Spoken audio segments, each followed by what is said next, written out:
Assalamualaikum warahmatullahi wabarakatuh. Pembentukan Perlembagaan Malaysia telah melalui satu proses sejarah yang sangat panjang.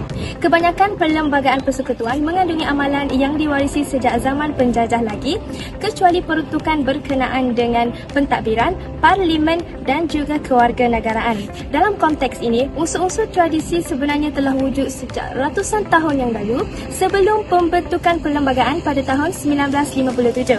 Ia dianggap sebagai satu kontrak sosial yang meliputi 4 aspek, iaitu bahasa Melayu, institusi beraja, agama Islam dan juga kedudukan istimewa orang Melayu dan peribumi Sabah dan Sarawak. Kontrak sosial adalah satu perjanjian yang disepakati di antara para pemimpin orang Melayu, orang Cina dan juga orang India beserta parti-parti politik yang mereka wakili iaitu UMNO, MCA dan juga MIC.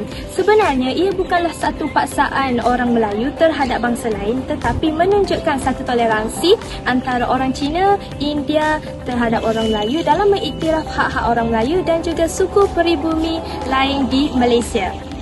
Dengan adanya kontrak sosial semasa proses ke arah kemerdekaan, usaha dalam menggubal perlembagaan dapat dilaksanakan. Unsur-unsur tradisi telah disepakati semasa menggubal Undang-Undang Persekutuan. Oleh itu, kontrak sosial telah termaktubkan dalam pertama, Perlembagaan Persekutuan Tanah Melayu dan seterusnya Malaysia.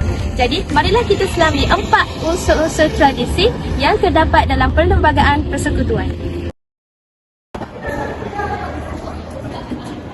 Awak semua tak nak beli baju musik ke? Tengoklah dulu. Sorry, but I don't understand. What is this? 这衣服哪好看呢？我可以买啊。By the way, I would like to buy this mineral water. How much is this? Mineral water? I would like to buy it. How much is this? 还是假？还要买这个多少？Ada sepada pakar Melayu. Maaflah, boleh cakap Melayu tak? Kenapa awak semua dah guna bahasa Melayu? Bahasa Melayu kan bahasa kebangsaan kita. Boleh sebut dalam perlembagaan. Dalam perkara 152 sudah disebut bahasa kebangsaan ialah bahasa Melayu. Dan tidaklah dalam putusan diputuskan melalui undang-undang oleh Parlimen. Betul tu. Kita kan orang Malaysia bercakap menggunakan bahasa Melayu. Itu kan bahasa komunikasi kita. Jom kita pesan semua. Apa ada? Oh, awak tadi harga ke? Satu ni RM1 je.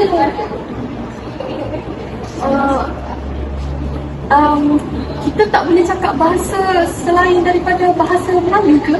Bukan macam tu. Perkara 152 pasal 1 memang memperuntukkan bahasa kebangsaan tu bahasa Melayu. Tetapi dengan syarat bahawa tiada seorang pun yang dihalang ataupun dilarang daripada menggunakan bahasa selain bagi maksud rasmi atau daripada mengajarkan atau belajar apa-apa bahasa lain. Yang kedua, tiada apa-apa juga dalam pasal ini yang menjejaskan hak kerajaan persekutuan atau mana-mana hak kerajaan negeri untuk memelihara atau meneruskan penggunaan atau pengajian bahasa mana-mana kaum lain di mana-mana bahagian persekutuan.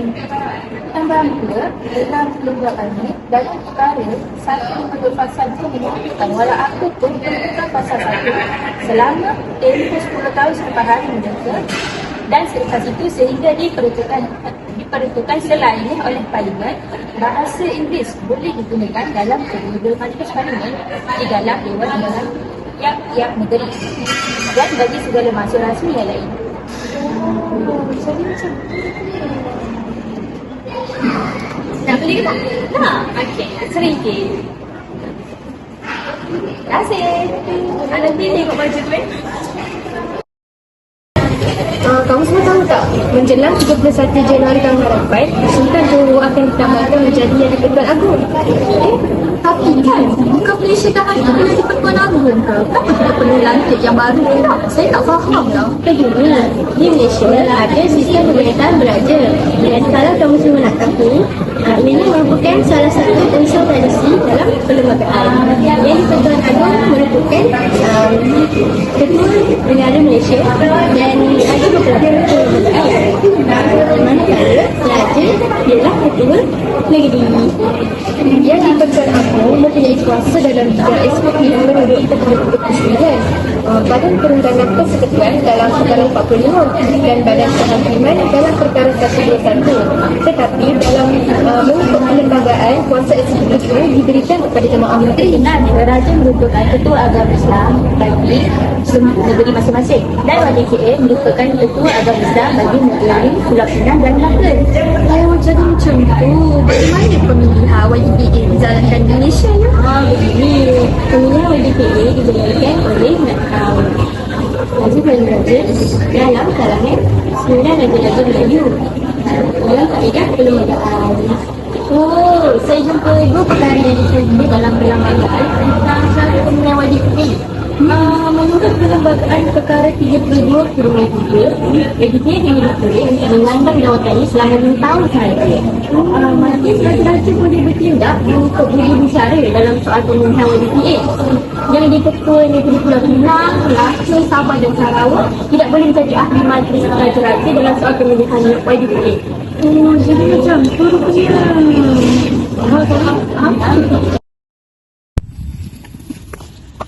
Kamu semua, saya belum solat lah. Kita pergi masjid sekejap boleh? Boleh? Jom je. Tapi sebelum tu siapa kena tutup rambut lah. Kita nak masuk masjid kan? Kenalah jaga adab dan etika. Betul tu, kan ada selendang lebih nak tak? Kenapa saya kena pakai tudung pula? Lagipun saya nampak banyak je lagi orang yang lalu depan masjid tak pakai tudung. Dan lagipun dekat kawasan ni tak ada gereja dan kuil pun. Okay, masjid ni tempat orang Islam menunaikan ibadah. Jadi kalau kita nak masuk dalam masjid, kita kena jaga adab berpakaian dan tingkah laku. Itu adalah apa yang diajarkan dalam agama Islam. Nak tak? Boleh? Untuk pengetahuan, agama Islam merupakan agama persekutuan di Malaysia. Disebabkan itulah awak akan nampak banyak masjid dan surau di Malaysia berbanding dengan tempat ibadah agama lain. Tapi awak jangan salah faham pula. Menurut perkara 3 Perlembagaan Persekutuan Kurungan 1, Islam adalah agama rasmi di persekutuan. Tetapi agama-agama lain boleh diamalkan secara aman dan damai di mana-mana bahagian persekutuan. Jadi, tak adalah isu diskriminasi kat Malaysia ni pun. Ada je tokoh, kuil, gereja kat luar sana. Tak ada masalah pun. Oh, macam tu. Faham.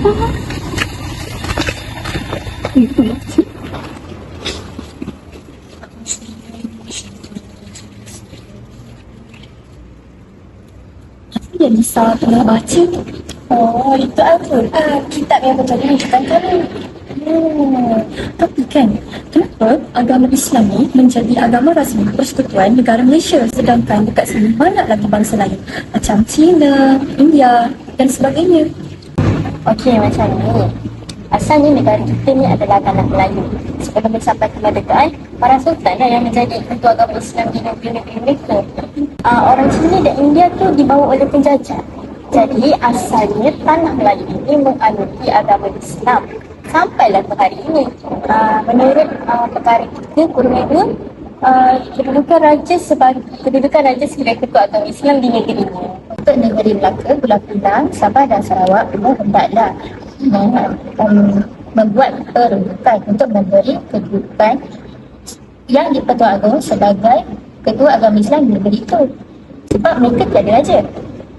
Yang di-Pertuan Agong merupakan ketua agama Islam di wilayah persekutuan Kuala Lumpur, Labuan dan Putrajaya.